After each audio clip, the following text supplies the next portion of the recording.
All right, it's 8:30, so let's go ahead and get started. All right, good morning, everybody. Hope everyone had a good Thanksgiving break. So it's been a while since I've seen you guys, but hopefully everyone rested up and ready for kind of the final push for this semester. So we have this week, we have next week, and then we have the finals week after that. Right?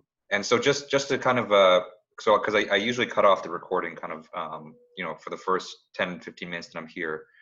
Just for everyone that's watching on the recorded one. So the final exam, before the lecture, someone asked about the final exam and if it's cumulative or not. So the final exam will be cumulative. So it will cover things from the first midterm, which was hydrostatics and Bernoulli, but it's not going to be absolutely everything that we cover, because we've been going at this for by the time we finish for 15 weeks, and to put 15 weeks of content on just one exam is impossible. So I'm going to give you guys a list of topics, basically a study guide, just as I've always have, to basically kind of guide your studying. But it will cover topics from the very beginning of the class. And so I haven't written the final exam yet, so I don't know what the topics are. But once I do, I'll make sure to give that to you guys, so to kind of optimize your study. Okay.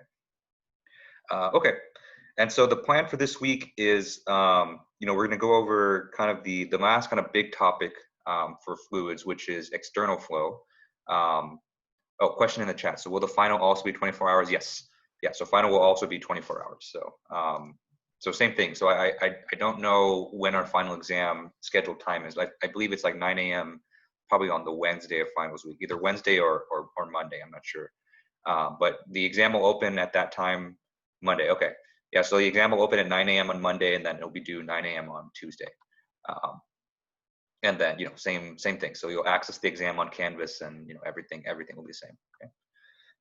Okay. So the last big topic that we're covering this week is external flows. So it's kind of almost the opposite of what we did right before the Thanksgiving break, which was pipe flow. So pipe flow is another name for that is internal flow, because the flow is inside of a solid object. So the opposite of that is external flow, where the flow is kind of outside. So we'll talk more about that. And then next week, on Monday, we should have enough time to cover very briefly a little bit on compressible flow, just because I know there's a lot of interest in the class on going into like aerospace. So if you're going to take like aerodynamics next semester, or you plan to pursue a career in aerospace, I at least want to show you guys a little bit of compressible flow, just to kind of whet your appetite, or to kind of give you a little appetizer on that. So obviously we're not going to go too much in depth about it, and the compressible flow stuff won't be on the final. But this stuff will be. So this week, the content from this week will be on the final. But next week, we're not going to cover any new content that's going to be on the final exam. Okay. And then next Wednesday, I plan to dedicate that whole entire day just to review for the final. So that's what I typically do on classes where I final exams like this. Okay. So one more announcement I want to make is there's a new homework that's posted. So homework 7 is now posted on Canvas. So I don't know if Canvas gives you a notification, but I posted that on Friday of last week. And so the final homework is going to cover a little bit more on pipe flow. So there's going to be, the first problem is going to do a little bit more complicated pipe flow problems, and then the last problem will be covering this stuff, which is external flow stuff. Okay.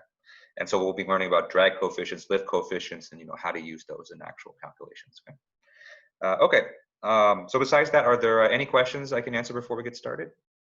So just to repeat what you said, Professor, so next week is essentially the last content we will have, the last of the new content we would have to learn for fluid dynamics.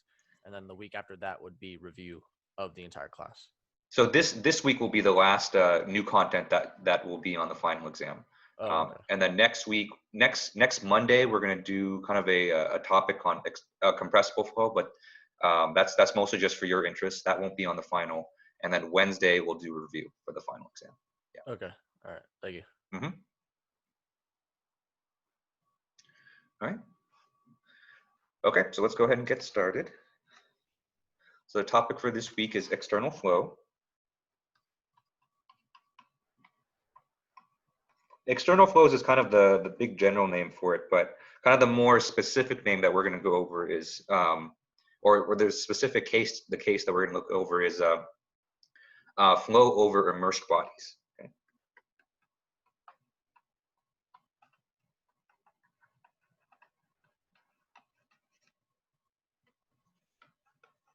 Okay. And so what that means is basically you have a solid object which is immersed into a flow field. So you might have, let's say that you have like a potato like this, and you have a flow field that's going over like that. Okay.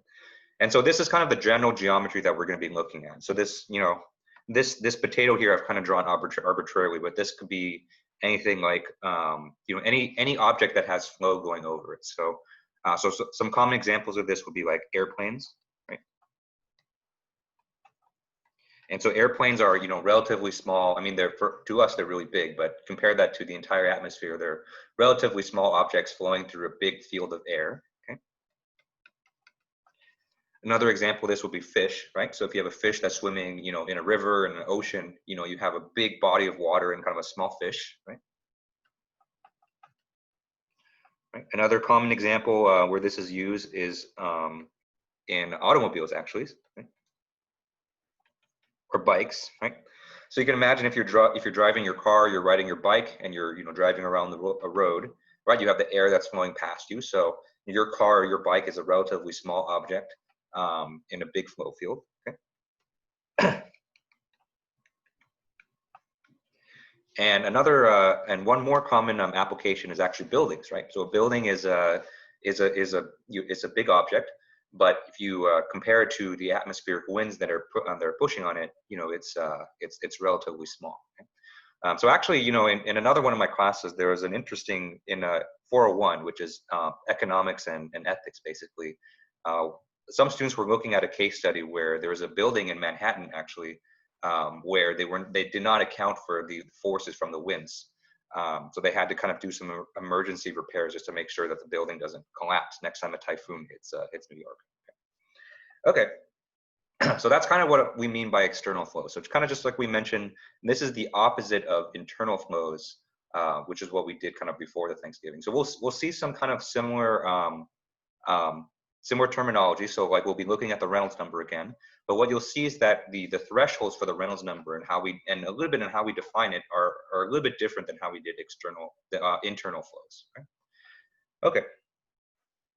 And so from an engineering perspective, why are we interested in these external flows? Okay.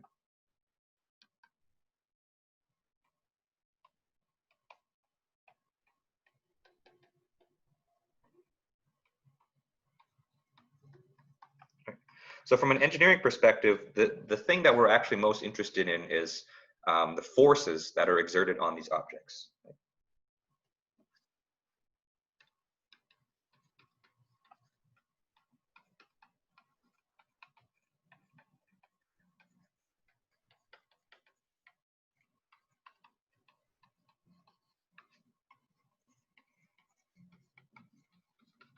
Okay. And so let me draw kind of our potato again. Okay. And so on this potato, we have some kind of a flow field that's flowing past it. So that's given by these arrows right here. Okay. And so we're going to be interested in two kinds of forces, right? So the first one is a force that's usually in this direction. So it goes in the same direction as the flow. And we call this the drag force. Right? Okay.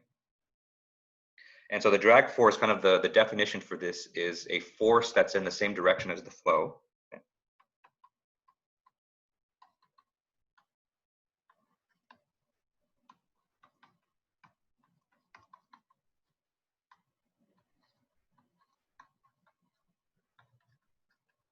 Okay. And so that's one force that we're interested in. Okay. The other force goes the other direction. Okay. And this is known as the lift force. Right?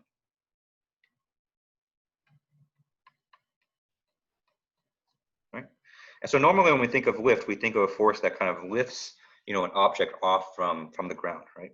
But we're going to give it kind of a more kind of precise definition here. Right? And so the lift force in general is any force that's perpendicular to the flow.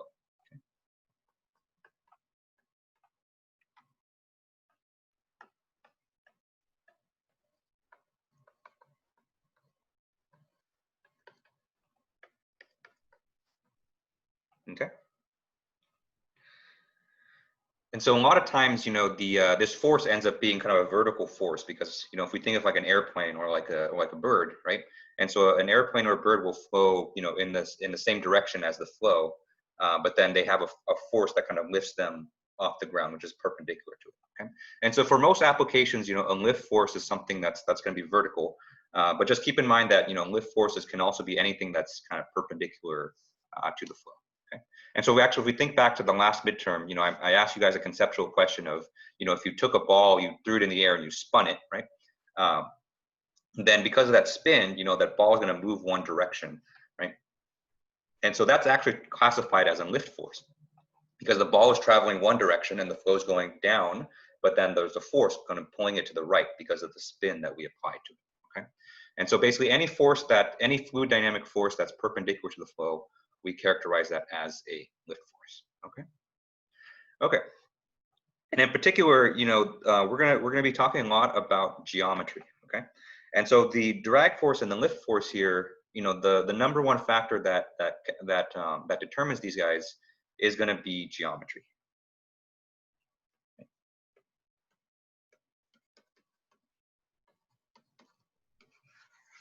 Right? And so, like, just to kind of give you an example, if you think of a lot of the really nice sports cars out there, like a Lamborghini or a Ferrari or stuff like that, they have a very they even though yes they look different, but they share a lot of the same kind of geometrical features, right? So a lot of them are kind of very low to the ground. They're very we call them streamlined, so they almost kind of look like an airplane wing, right? And so there's not a lot of sharp corners or sharp bends on that, right? And the reason it's like that is because the geometry for those cars has been optimized to kind of play with these forces as much as possible. So when you're driving a car, you want to minimize the drag force so you get maximum speed as possible. And the shape of like a Lambo or a Ferrari will allow you to do that. Okay. And then besides the geometry and lift and drag, we're going to go over one other really big concept in fluid mechanics called the boundary layer.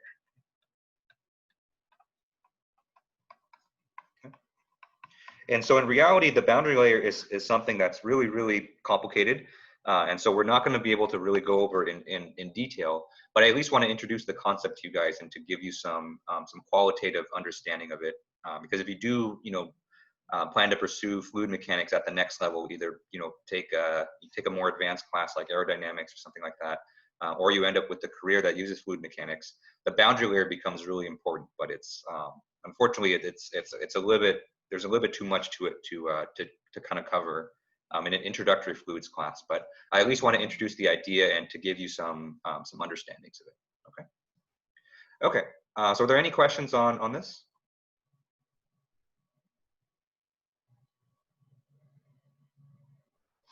Okay. Okay. So let's talk about some general characteristics of external flows.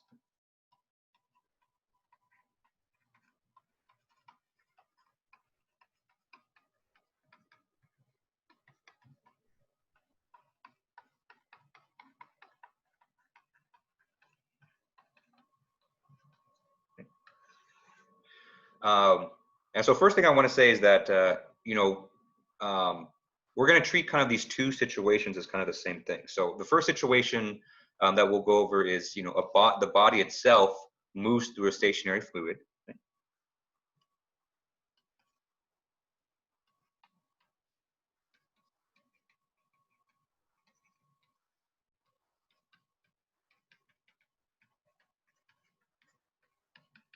Right? And so these will be like your fishes and your airplanes and stuff like that. So usually, for an airplane, right, the airplane's moving really fast through the air, even though I know we have wind currents and stuff like that. But relatively speaking, you have an object that's moving really fast through a fluid that's relatively stationary. Okay. And then the other situation where we have is if you have actually the fluid itself is flowing and your object is stationary.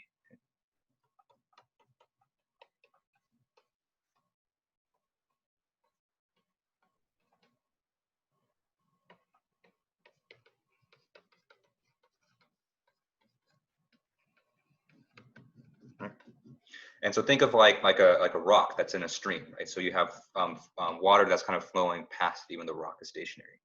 And so we're actually going to treat both these the same. So we're not going to treat them any differently. And the way that, and conceptually, the way that we can do that is if we attach the reference frame to the body.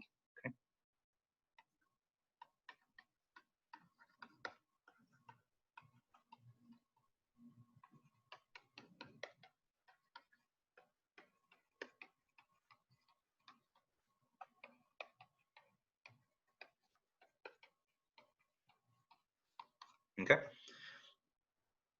Okay.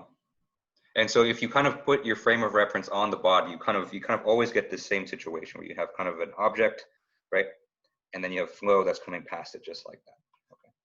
And so no matter if we have an object that's moving through a fluid or a fluid is moving past an object, we're going to treat them the same way, where we have kind of our object in one place, and then we have a uniform flow field that's moving past it. Okay. Okay. And so let's give this define something, because I'm going to use this term a lot. Right? And so usually, we're going to define the speed of the upstream velocity, and I'll give it the symbol u infinity. Okay.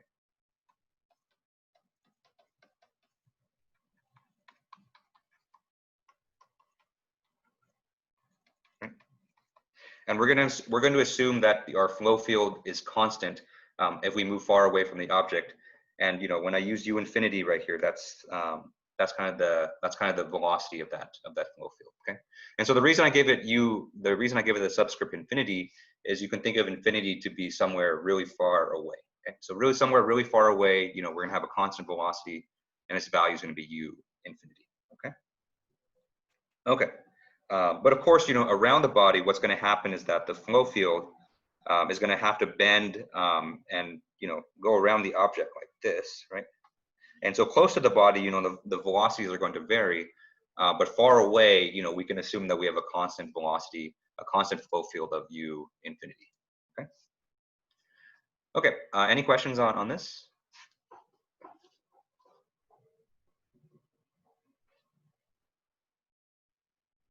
Okay. Okay, so let's talk geometry. So, and so in reality, your geometries can be, really complex. For anything of engineering interest, most of the time you're going to use a CAD program to draw it, because otherwise, it's going to be impossible. And so, the way that we're going to tackle this in this class is we're going to kind of define geometries into two broad categories.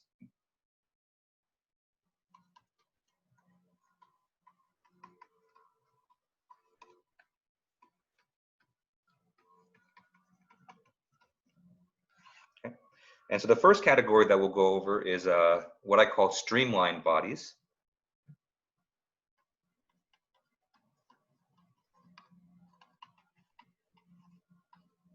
Okay.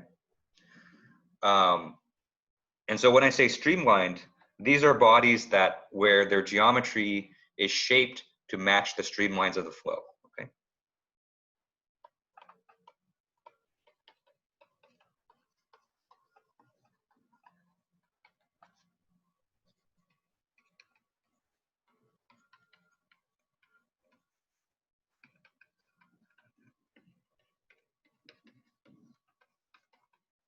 Okay.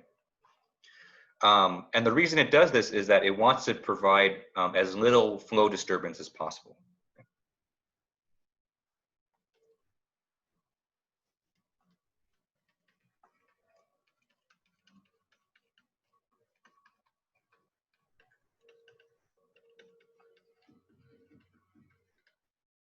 Okay.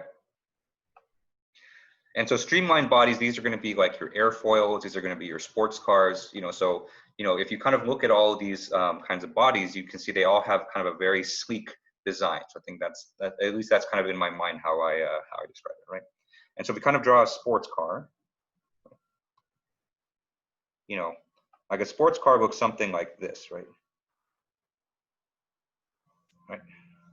So you have a lot of very smooth, smooth curves, not a lot of sharp corners and stuff like that. And the reason for that is that, when a velocity or when a fluid hits this, it's just going to flow very nicely just over the surface. So, the surface is contoured to the flow kind of perfectly like that. Okay. And we'll see later that this provides a lot of benefits in terms of reducing air resistance or reducing drag. um, like that. Okay, so and a lot of engineering applications we want to do that. Okay. Okay. And so the second type of geometry that we'll go over is known as a blunt body. Okay. Okay.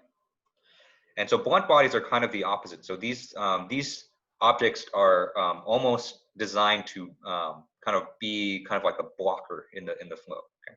And so these provide a lot of flow disturbance. Would an example of this be helicopter propellers? Helicopter propellers are very, they're actually pretty streamlined themselves too, because if you kind of think that they're rotating this way, they're very thin, in terms of the way that they flow. And so for helicopter propellers, you also kind of want to minimize the drag, but then they kind of provide lift in kind of another direction. So actually, like an example for a blunt body would be like a parachute, right? So in a parachute, you have something that's very wide, and you kind of rely on the air resistance to kind of slow you down from kind of falling to your death, right? Yeah, actually, that I was going to bring that up too. So someone commented in the chat, the Cybertruck, which is Elon Musk's kind of weird ass truck thing, but it's that's an example of something that looks like a very blunt body because it's you have something that kind of looks like this. I can't even draw it, right? Right. But kind of the other kind of big example for a blunt body is kind of just like a building, right? And so you can see for for an object like this, when you have flow that comes up, it literally hits the side of this object right here, and it has to kind of drastically kind of change direction around the object, right? And so it's blunt, so you don't really contour to the flow at all. It kind of just is what it is. And so the interesting thing about the Cybertruck, I remember reading it when it first came out, that it actually has some really good aerodynamic properties, and apparently its drag coefficient is it's comparable to that of sports cars. So I don't know. I haven't looked at the numbers. I haven't looked at the simulations for it, but I find that surprising, kind of based on how it looks. Yeah. There's an article that said that they're redesigning it to make it look more like a regular truck. Oh, okay, okay. Yeah, because it looks like something out of like an N64 game when I first saw it. It was very pixelated. Okay. And so we're from here on out, we're going to talk about geometries kind of based on these two kind of categories. So I know this doesn't cover absolutely everything, and I know there's a lot of objects that are kind of in between, but at least for our discussion and for what we're going to use it for, these are kind of the two categories of geometries that we're going to look at. Yeah. Okay. Any questions on this?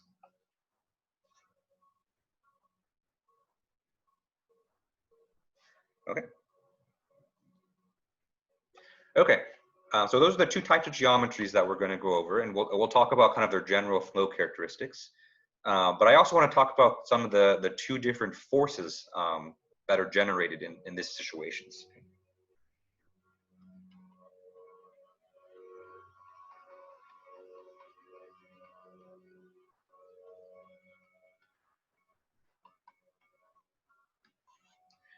Okay. And so believe it or not, there's actually going to be two types of forces that we're going to look at. Right? And so the first one is known as the wall shear stress.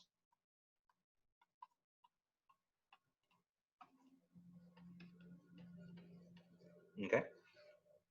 And so the wall shear stress is a force that acts parallel to the surface.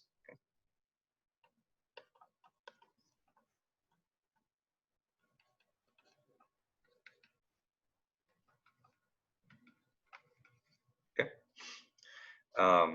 And the source for this force, or the primary physical mechanism, is going to be viscosity.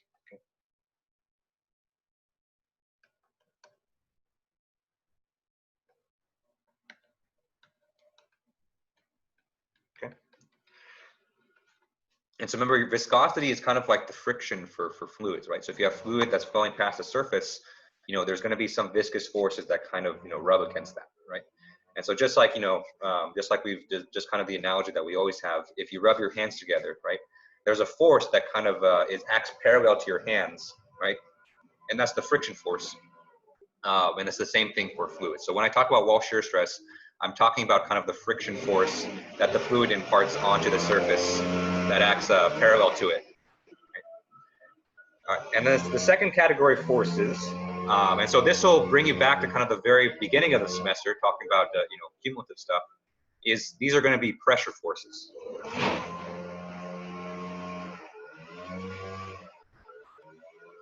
Right? And so pressure forces, these arise just from the natural pressures that are inside a fluid. So if you kind of think back to our unit on hydrostatics, right? And what's unique about the pressure forces is that they act normal to the surface.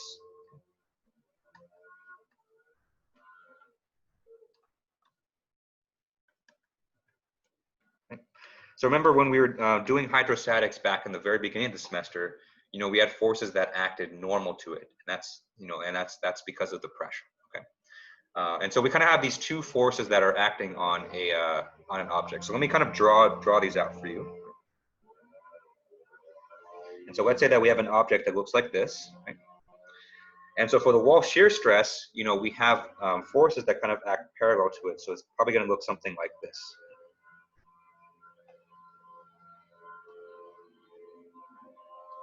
Okay. And so this is wall shear stress, called WSS. Okay.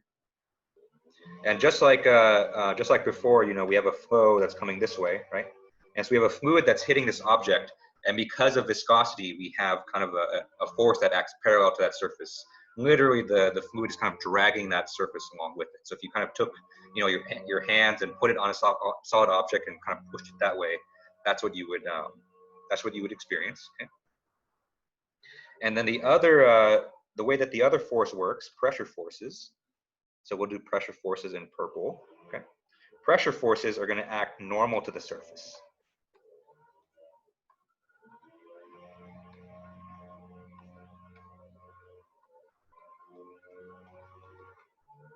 Okay.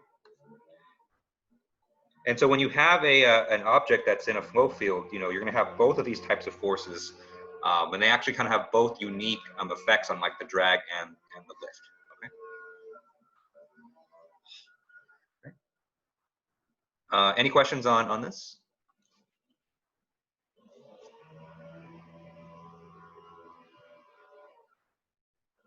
Okay. Okay. And so, what I drew on the previous page was kind of a generic geometry, but in reality, especially when you're looking at, very complicated engineering devices, even ones that aren't even that complicated, like a plate or something like that. But the reality is, even for, the most simplest objects, the flow field around that solid object is actually really complex. And a lot of times you need either very sophisticated, experimental setups to look at the flow field, or you need very powerful simulations to do that as well. Oh, I can go back a page, yes.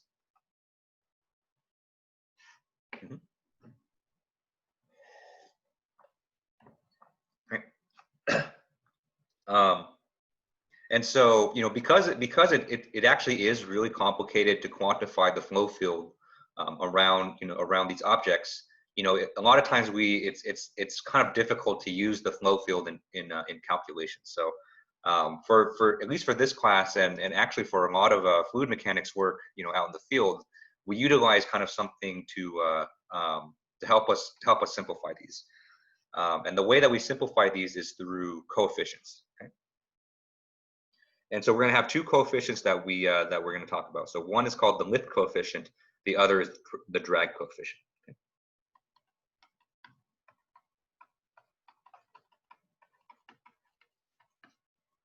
Okay.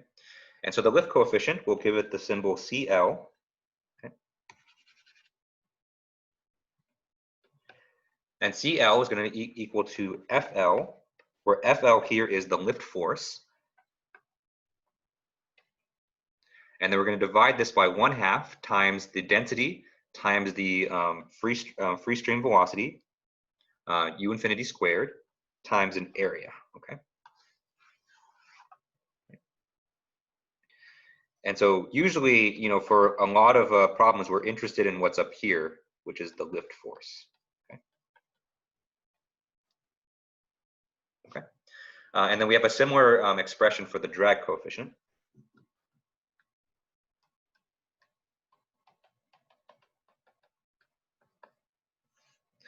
And so drag coefficient will have the symbol C sub D. Okay. And then this is going to be equal to the F sub D, which is the drag force, divided by 1/2 rho U infinity squared A. Okay. Where this thing up here is the drag force. Okay. And so for most situations, we're actually going to be interested in the magenta thing, which is the lift force and the drag force, because those are the things that are going to affect like our engineering design, and those are actually the forces that we feel, right? And so the way that we use these coefficients is that, what people have done in the past is that they've run, tons of experiments on things, on very, common objects like a car. Or like an airplane, or like or like birds and stuff like that. Okay, and so the way that we use these is that oftentimes, if you're looking at a fairly standard object, we can look up these coefficients in a table.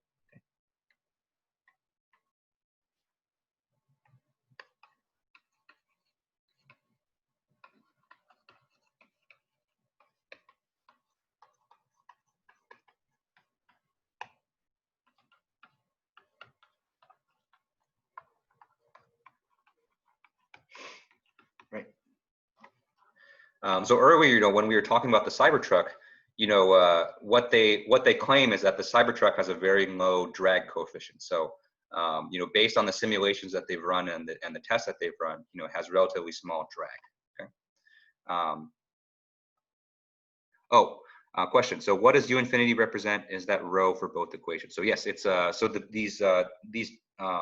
these down here are rho, so that's density.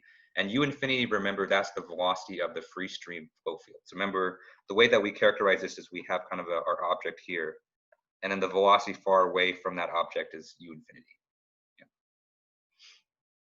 Yeah, good question.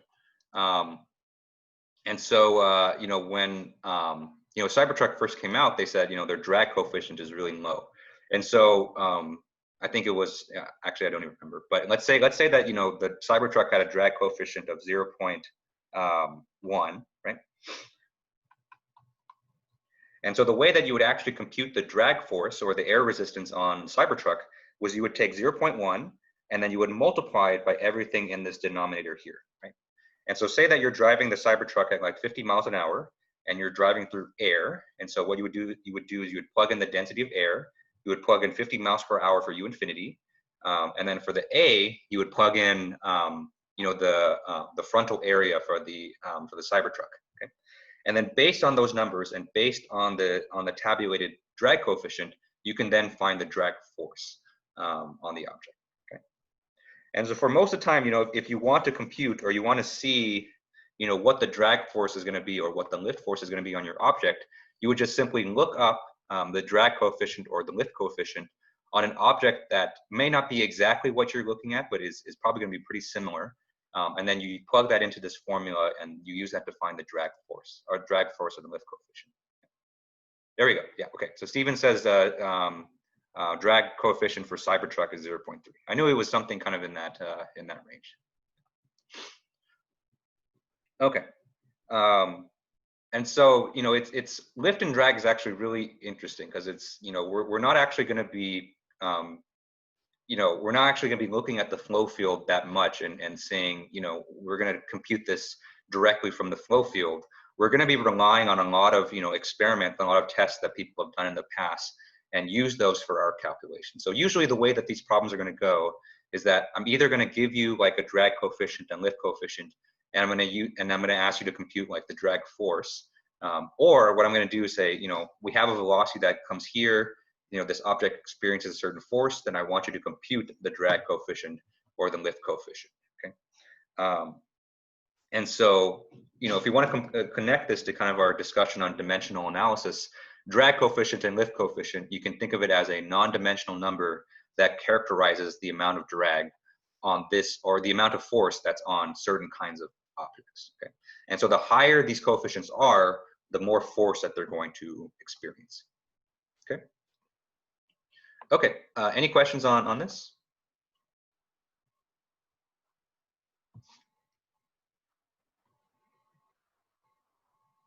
All right, question. Let's see. Sure. Yeah, so that last part I was saying is that the way that we're going to use these in practice, or at least, for these kinds of problems, I'm probably going to give you a lift coefficient or drag coefficient in a problem, and then I'm going to ask you to solve the drag force. So that's a pretty common way to use this in practice, because a lot of times you have, say you work for Honda or something like that, and you want to find out the air resistance on like a Civic, right? And so you would go into your archives, you would look up, what are the drag coefficients for a Honda Civic, and you find like the drag coefficient for a Civic, might be like 0.4. Oh, okay, very last part. So basically, since these coefficients characterize the amount of force, the higher the coefficient is, the more force that you're going to experience for that kind of geometry, right? And so it's kind of an expression for how certain kinds of geometries interact with the flow, right? And so if you think of like Cybertruck, which has a relatively low drag coefficient of 0.3, you compare that to like a skyscraper, right? So a skyscraper is probably going to have a drag coefficient, maybe in the hundreds or something like that. And so what that says is that the skyscraper, relatively speaking, as a category of geometries, is much less aerodynamic than Cybertruck. Mm-hmm. Okay. And so let's kind of continue. So this is we're still kind of introducing concepts and definitions. Okay, let's bring back our Reynolds number. Okay? And the reason we're going to bring it back is that just like internal flow, for external flow, it's important to know whether the flow is laminar or turbulence. Okay.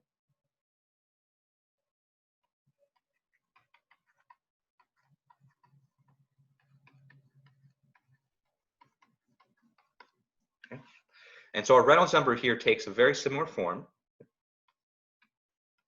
Okay. And so our Reynolds number is going to be the density of the fluid multiplied by the free stream velocity, u infinity, times L, and divided by mu. Okay. Okay. And this L right here, this is going to be some characteristic length of your object.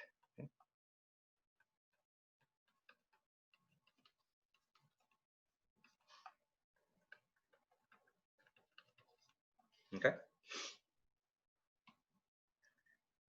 And so if you remember from our internal flow, that length that we have right there, that used to be diameter. But for external flow, there's no diameter, unless you have like a cylindrical object. And so that L is going to be some characteristic length. Okay.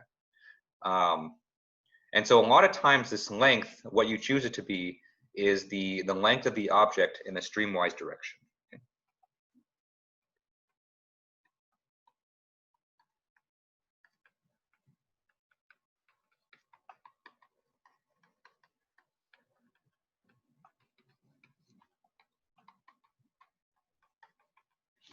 Okay. And so say that we have kind of our object that looks like this, okay? And we have a flow that's coming this way, okay? That L is going to be the length of this object in that direction, okay? Usually. And so there might be some special situations, but typically this is what's chosen, right? Because you can kind of think of that length as the length over which the flow is going to interact with the object. Okay. Okay. And so just like in internal flow, we're going to have different thresholds which determine whether a flow is laminar or turbulent. But our thresholds here are going to be different. Okay. And what you'll see is that the numbers are a lot higher. Okay. Right. And so if our Reynolds number is less than 2 times 10 to the 5th, this is actually characterized as laminar flow. Okay.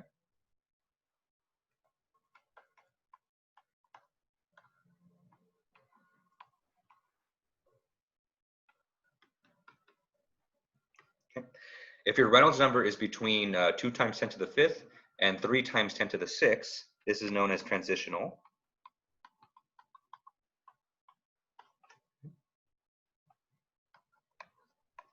And then if your Reynolds number is greater than 3 times 10 to the 6, this is known as turbulent. Okay.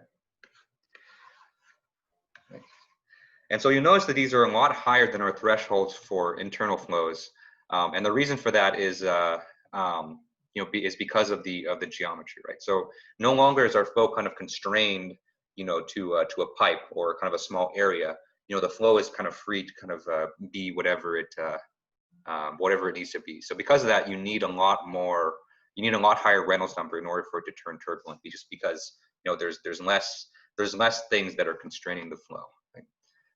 And that's kind of the best kind of SparkNotes definition that I can give for that. But generally, the things that cause a flow to be turbulent is that if it collides with a lot of solid surfaces, right? And so in external flow, we basically just have one solid object and a lot of free space. And so because of that, you need much higher velocities, you need much higher Reynolds numbers in order to make the flow go turbulent. Okay. Any questions on this?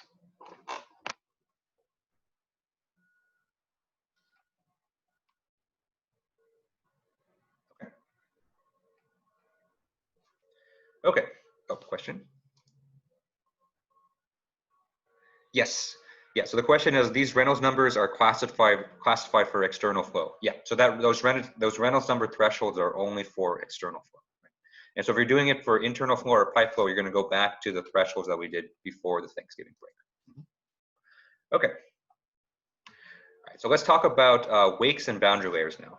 So I know it's kind of just a deluge of just definitions and concepts, but there's kind of a lot to go over in this one.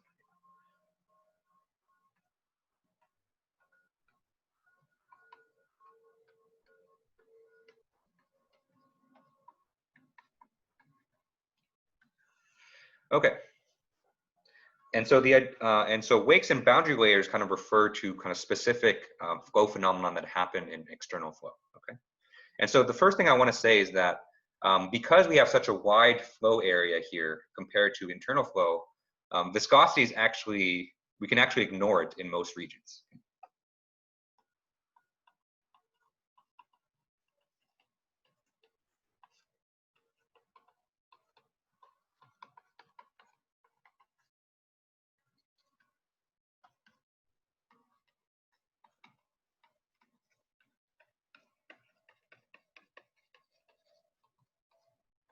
Right. And so we've actually seen, maybe not within this context, but we've seen flows that look like external flows before, back when we did potential flow, right? So if you kind of remember for when potential flow, we kind of had this similar kind of situation where we had a very large flow field and we had a relatively small object, right? So we talk about like flow past a cylinder or flow, past a half body, right? So we had a relatively small object and a large flow field. And remember, what we did in potential flow is that we ignored viscosity. And actually, for most of external flow, this is actually very reasonable to do. Okay? Just because as you get farther away from the object, viscosity becomes less important. Okay?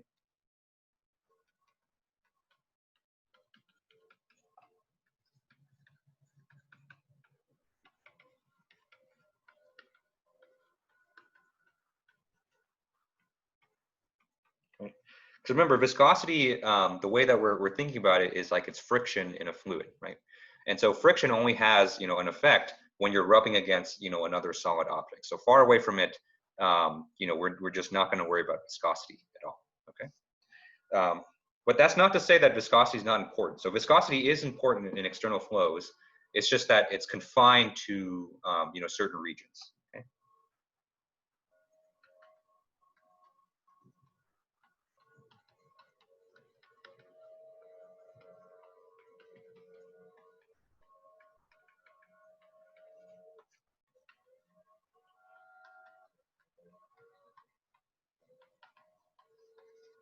Okay.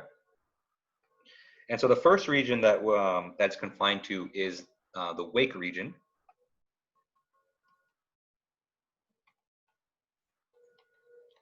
And so if you've heard the term wake before, not wake as in wake up from your sleep, but wake as in, an area behind an object. Okay?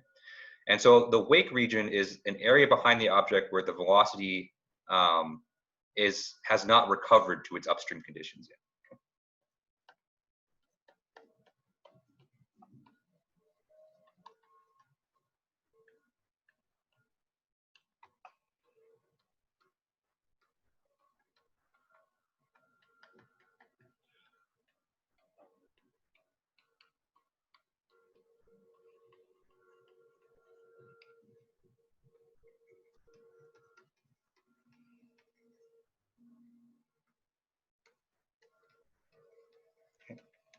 And so if you've ever seen like a motorboat that's kind of driving into a driving in a lake or something like that, there's always that kind of region behind the motorboat where the flow kind of looks a little bit weird, right? So that's our wake region. Okay? And so the wake region kind of has very special properties. Okay? And so the other region is a boundary layer.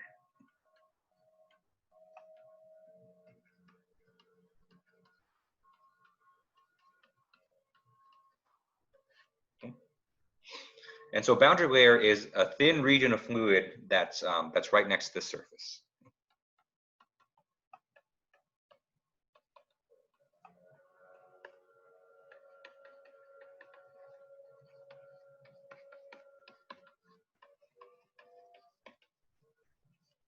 Okay.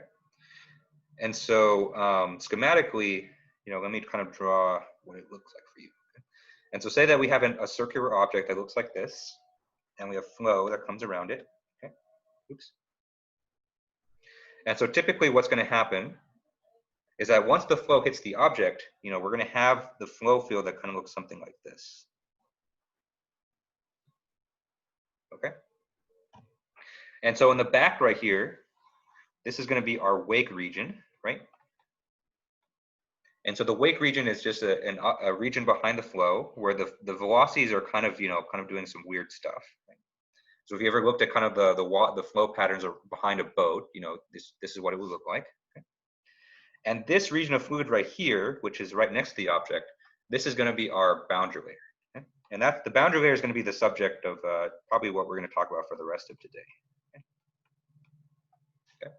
And so anytime you have a flow field that hits a solid object, there's going to be a very thin region of fluid right next to it where it has very special properties, and that's known as our boundary layer. Okay.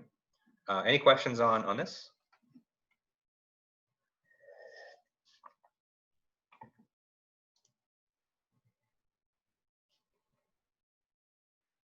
Okay.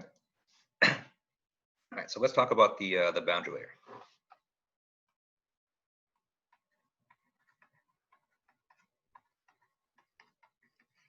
Okay. And so to start, let's if we kind of recall back to our discussion on Navier-Stokes, right? What happens when a fluid hits or flows past a solid object, right? At the interface between the fluid and the solid object, remember we said that there's a no slip condition. Okay?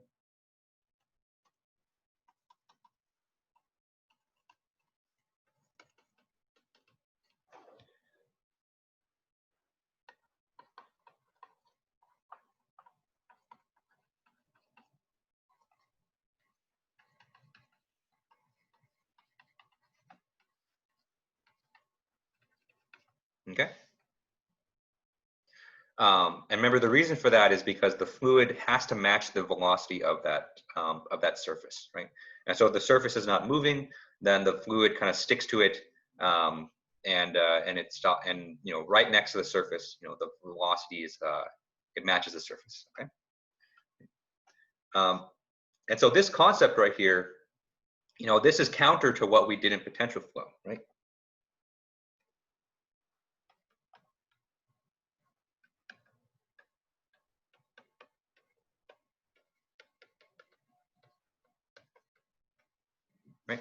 Because remember, in potential flow, we ignored viscosity, and so what we said was that the fluid can slip past all the solid surfaces. Okay, and so there has to be kind of a reconciliation kind of between these two ideas, and kind of that reconciliation is the boundary layer. Okay.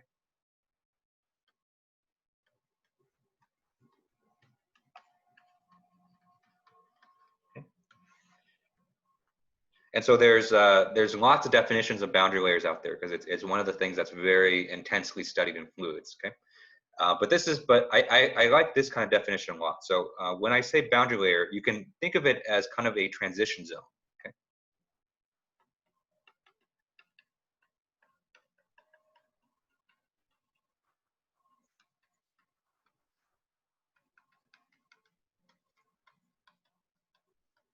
Okay.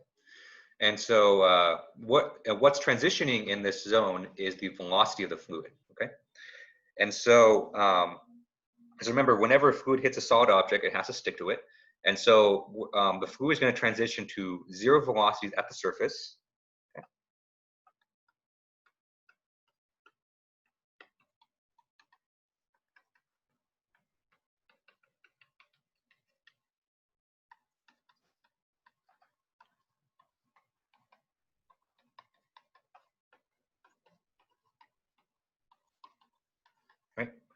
Right. 0 velocity at the surface up to the free stream velocities, okay, away from the object.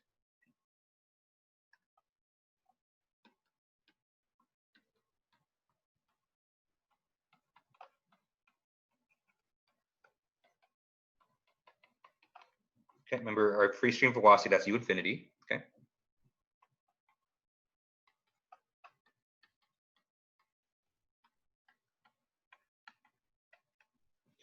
Okay. And so visually, it looks something like this. So let's say that we have just a flat plate that looks like this, okay? And we have our free stream velocity going this way. Okay. And then our boundary layer will look something like this. Okay.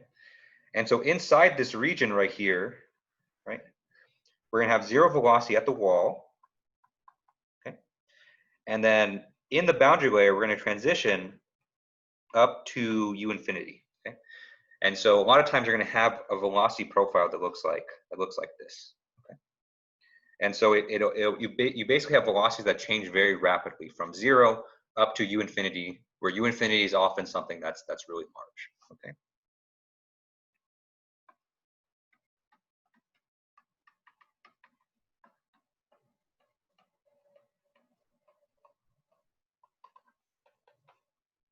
Okay. Right. And so because the velocity changes so rapidly within the boundary layer, you know, viscous effects are going to be really, really important there, or they're going to be, you know, of paramount importance because, you know, viscous effects are really big when you have big changes in velocity like that. Okay. And so that's, you know, you can kind of think of the boundary layer as kind of this, you know, transition zone where, remember, at the surface, whenever you have a solid surface, you have to have 0 velocity, or at least a matching velocity at the surface there. But then far away from the surface, you know, you have your free stream velocity. And so there has to be some place where there's transition because you can't have just a big jump from like 0 velocity to like, you know, 1,000,000 velocity. There has to be some kind of transition zone in between that. And that's what the boundary layer does. The boundary layer lets you kind of transition in between those two. Okay. Okay. Any questions on this? Yeah, the bottom left, where before the velocity changes rapidly, is that a u equals to 0? Yes. Yeah. So I was just indicating that at the surface that u is equal to 0 there. Mm-hmm.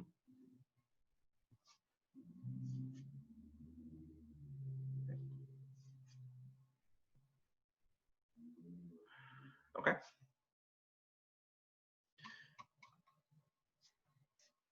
right. Let's see. Okay. And so let me draw kind of the same figure that I did before. So we have our plate that looks like this. And you'll notice the way I drew the boundary layer was I kind of draw it kind of smoothly at first, and then eventually I kind of, you know, it kind of went like that. And so I kind of drew it like this on purpose, because boundary layers can be characterized as 2 different kinds of things as well. So boundary layers, just like, you know, a lot of different things in fluids, it can either be laminar or it can be turbulent. And so this first region right here, I call this the laminar region of the boundary layer. Okay.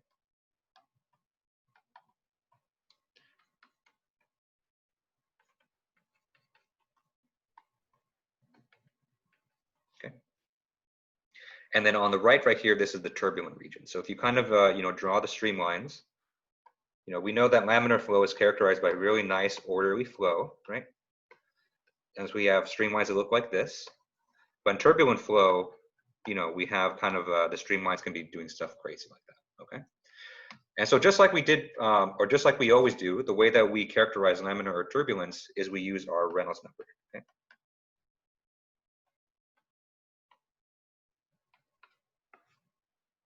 Okay. And so the difference here is that we have this variable x right here instead of the length, okay? And this x, this is distance from the leading edge.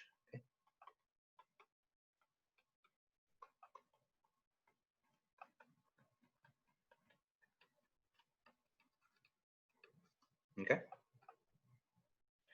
And so, we characterize the distance along the leading edge from x, okay? And so what this basically tells us is that whenever you have a fluid that hits an object, the boundary layer is always going to start laminar, but then as it flows past it more and more, then eventually, the boundary layer will become turbulent, okay? And so you kind of always have this transition. So no matter how fast the boundary layer or how fast the fluid's going, you always have a region for the boundary layer where it's going to be laminar. And then eventually, if the boundary layer is long enough, then it's going to go turbulent as well, okay? And remember, because the boundary layer is this transition zone, at the edge of the boundary layer, I should say the top edge of the boundary layer,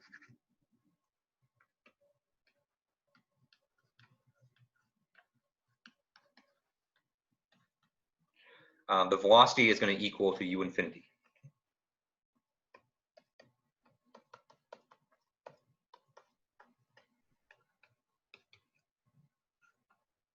Okay, and so our velocity profile will always look something like this. Okay.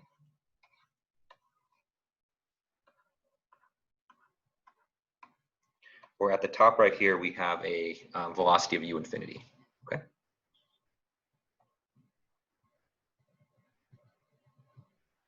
Okay. Any questions on this?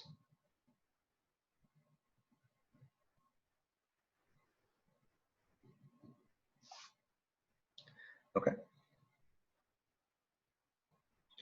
And so why is this important? So why do we need to know if a boundary layer is laminar or turbulent? It's because it affects, our drag actually, okay? And so typically, question? Yes.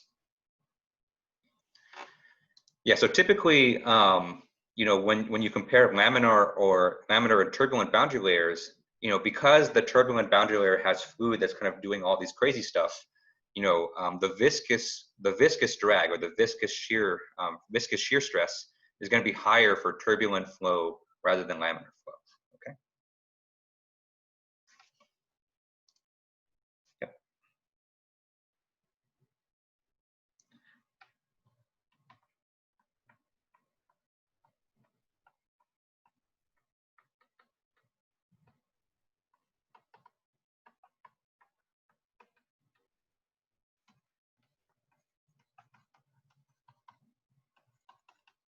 Okay.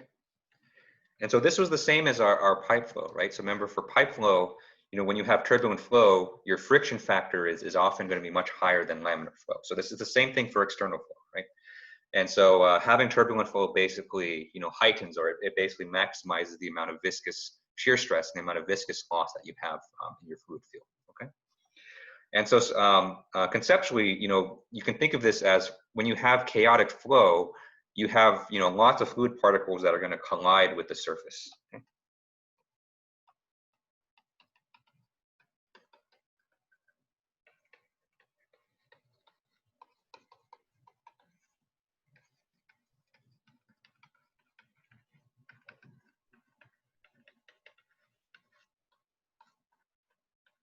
Okay.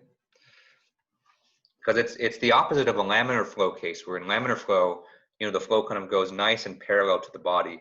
But in turbulent flow, you have some fluid that's going to, hit the solid surface, and that's going to cause more viscous loss than before.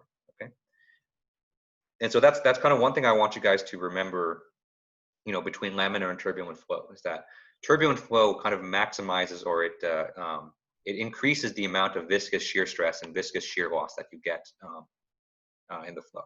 Okay, and that's true for both internal pipe flow and also external flow. Okay, so even though the geometries are different, it kind of shares the same characteristic of laminar versus turbulent flow. Okay. So now let's talk about the wake region. So this is the characteristics of the boundary layer, or at least as far as I want to take it. But now let's talk about the wake, which is going to be actually more important. Okay. And in particular, we're going to talk about blunt bodies and their wake regions.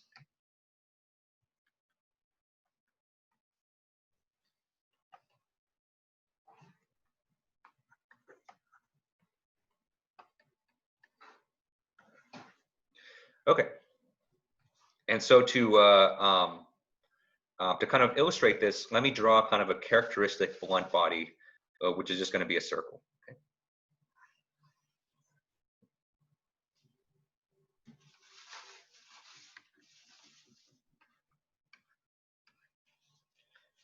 Okay. And so just like before, we're going to have a flow field that's going to be uniform, and it's going to strike the object like that. And let me define 3 points on this surface right here. Okay. And so we'll call them point 1, point 2, and point 3. Okay. Okay. And so at point 1, what we know about point 1 right here is that this is going to be a stagnation point in our flow. Okay.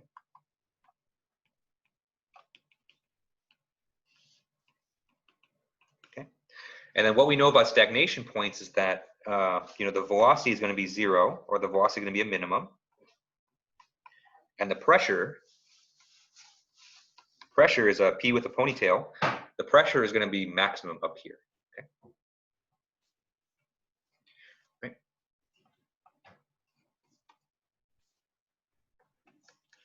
Right. And then we compare that to location 2, and so if we kind of go back to our potential flow, remember when we did flow past the cylinder, what we know is that at the top of the cylinder, and actually at the bottom too, our velocity here is going to be a maximum, but our pressure is going to be a minimum. Okay. Right. That's because as the flow kind of goes around the object, and it kind of speeds up as it goes around the curve right there, and it kind of reaches its maximum there at point 2. Okay. Okay. And so those facts are true, for without making any assumptions. So that's generally what happens. Okay. The interesting thing, what happens is actually what happens at location 3. Okay. And so in location 3, according to potential flow, location 3 should be identical to location 1. Okay.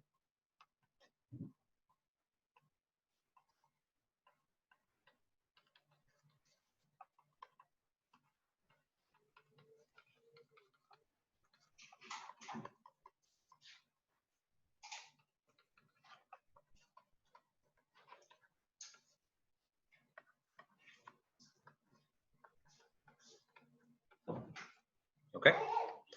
And so the velocities and the pressure should be the same at 3. Okay. But this was only in the case with no viscosity.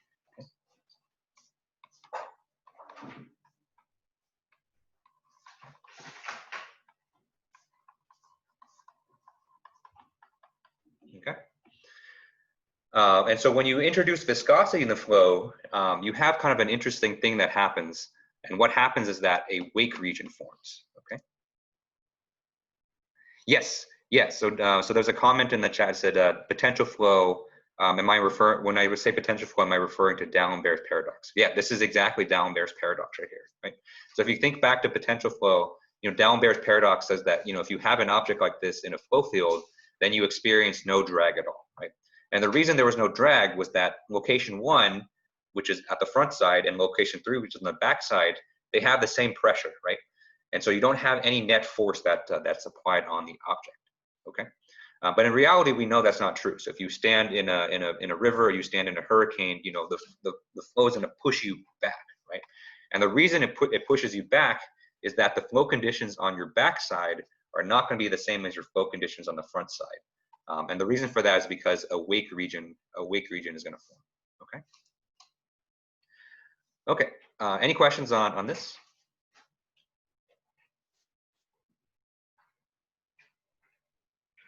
Okay.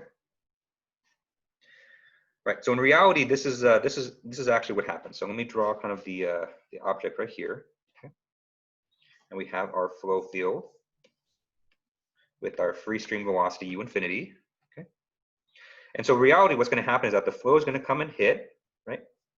You're going to have a boundary layer that forms. Okay.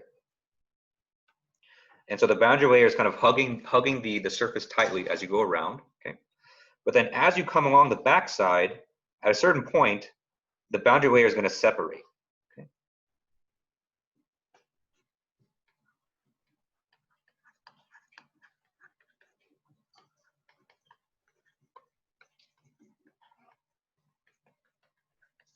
Okay. And usually, visually, you can kind of see that, you have, if you look at the flow field around an object, there's a certain point where the fluid seems to be hugging it really tightly, and at a certain point, it kind of just releases off over there. Okay. And then once the boundary layer separates, we have this kind of region in the back where we have this kind of weird, weird kind of flow. And the region here, this is our wake. Okay. And so this is what happens in reality. So that's why D'Alembert's paradox is called a paradox, because it doesn't actually happen in reality. Okay. And the reason it doesn't happen is because of viscosity. Then we have, first of all, we have a boundary layer that forms it all, right? So viscosity is responsible for the boundary layer. And then viscosity is also going to cause the boundary layer to separate from the object, okay?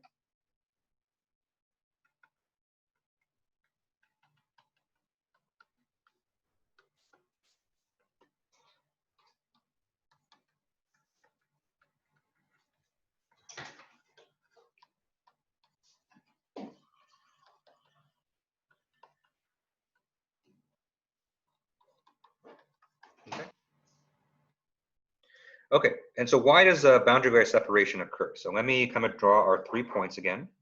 Okay. Okay.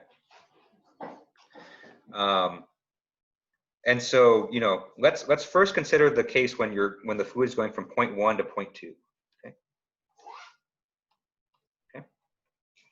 Remember, at point 1, since point 1 is a stagnation point 1 here has high pressure.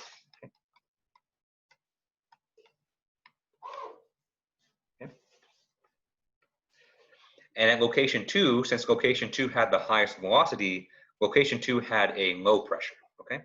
And so as you go from location 1 and location 2, you're flowing from high pressure to low pressure. Okay?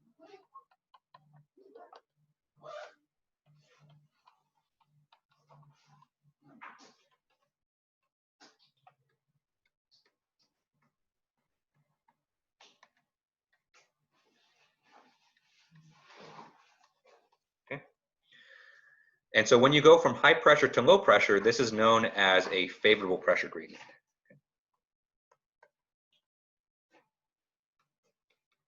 Okay. It's called favorable because it's kind of easy to do, okay? And so kind of an analogy that I like to make is that, imagine like an object that's rolling down a hill, right? And so when you're rolling down a hill, you're going from a location with a high altitude to a location with a lower altitude. So, you don't really have to do anything to get rolling there, right? And so if your car is at the top of a hill, you kind of just nudge it a little bit and your car will just start accelerating down the hill. Without you having to do anything. So it's the same thing for fluids. So if a fluid's going from high pressure to low pressure, the fluid doesn't really have to do anything. It kind of just has to kind of sit along with the ride because the natural pressure forces are going to pushing it along that way. Okay.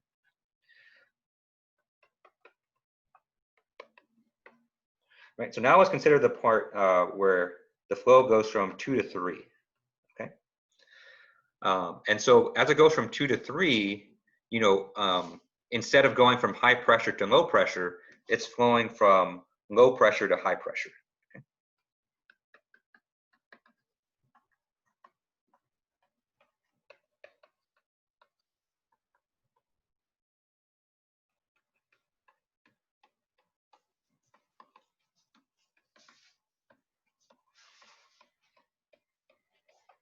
Okay. And the reason for that is as the fluid goes from 2 to 3, you know, the fluid is slowing down, right? So as the fluid slows down, then the pressure is getting higher, okay? And so what tends to happen, well, first of all, let me categorize this. So going from low pressure to high pressure, this is known as adverse, okay? An adverse pressure gradient. Okay? And so as the fluid goes from low pressure to high pressure, you know, the fluid actually has to exert some work, or it actually has to, you know, work a little bit harder to go against this, right? So it's the same thing as if you're going, you know, up a hill, right? And so if you're in your car, you know, and you're going up a hill, you have to step on the gas quite a bit in order to make it up the hill. Otherwise, you're going to fall down, right?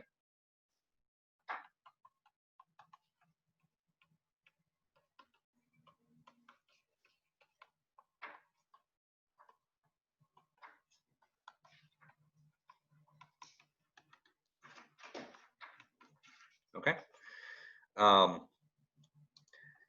And so, you know, what happens a lot of times is that you know, the fluid just often just doesn't have enough energy to kind of reach, you know, overcome that adverse pressure gradient. And so when it doesn't have enough energy to do that, then it kind of just gives up, right? And so once the fluid gives up, then the boundary layer separates from the object, and that's what causes the wake region, okay? And the reason it often doesn't have enough energy to overcome that adverse pressure gradient is because of viscosity, right? And so we'll talk about that more on the next page. But are there any questions on this before we move on?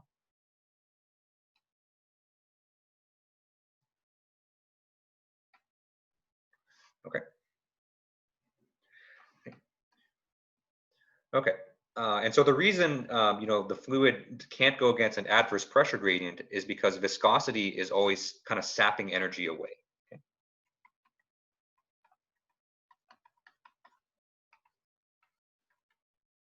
Or I should say, it's always dissipating energy in the fluid. Okay?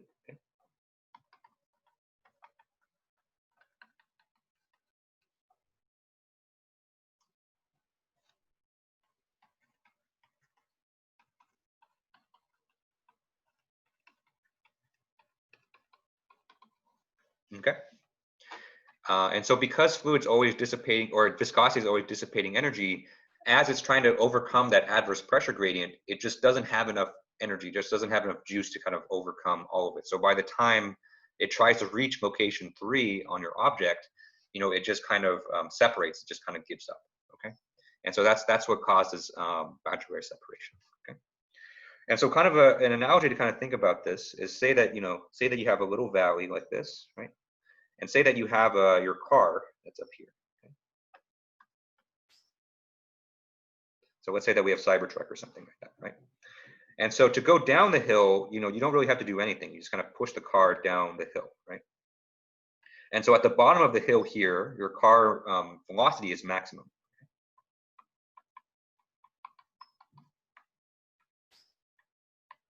Okay. And so, you know, once you reach the bottom here, you know, your car has to come back up the hill, right? But let's say that you don't want to push on the gas at all, okay? And so if you don't push on the gas, you know, your car is going to go up the hill a little bit, right? But generally, we don't expect the car to make it all the way to the top, right? You know, if we lived in the world of physics textbooks, you know, your car would make it all the way to the top because of, you know, conservation of energy and all that stuff, right? But we know that, you know, as the car moves down, you know, you're going to have a lot of other forces acting on the car. So there's going to be friction between the car and the road. There's going to be friction between, you know, your car engine and all its internal parts, right? And there's also going to be air resistance, right? And so because of all these kind of small, you know, small dissipations of energy, most of the time your car's not going to make it back up the hill, you know, because of all those kind of small things kind of sapping away energy from the system. And so with viscosity and boundary layer separation, it's kind of the same thing, okay? And so, you know, but, you know, with fluids, instead of, you know, your car rolling back down the hill, for fluids, the way that manifests is that it's the boundary layer just separates from the surface, okay?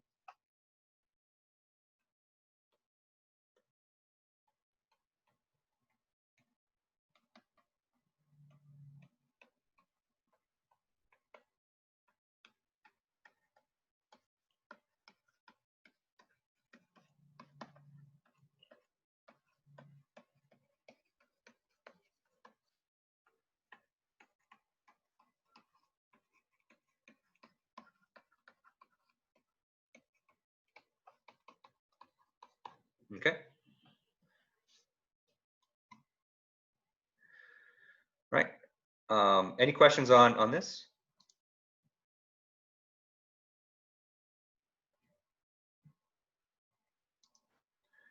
Okay. So there's no questions. That's all we got time for. So it's 9:45, and so we'll pick this up again on Wednesday, and we'll talk about how geometry can affect this boundary layer separation, and then we'll do some example problems based on drag and lift. Okay. All right. So thank you everyone for tuning in today. I know it's the first thing after the break, so I know everyone might be feeling a little bit groggy, but we're almost at the end, and so I'll see everyone on Wednesday, and hope everyone has a good rest of their day. Thank you, Professor. Thanks, Thank you, guys. Dr. Tran. Thanks, Professor. Thanks, guys. Thanks.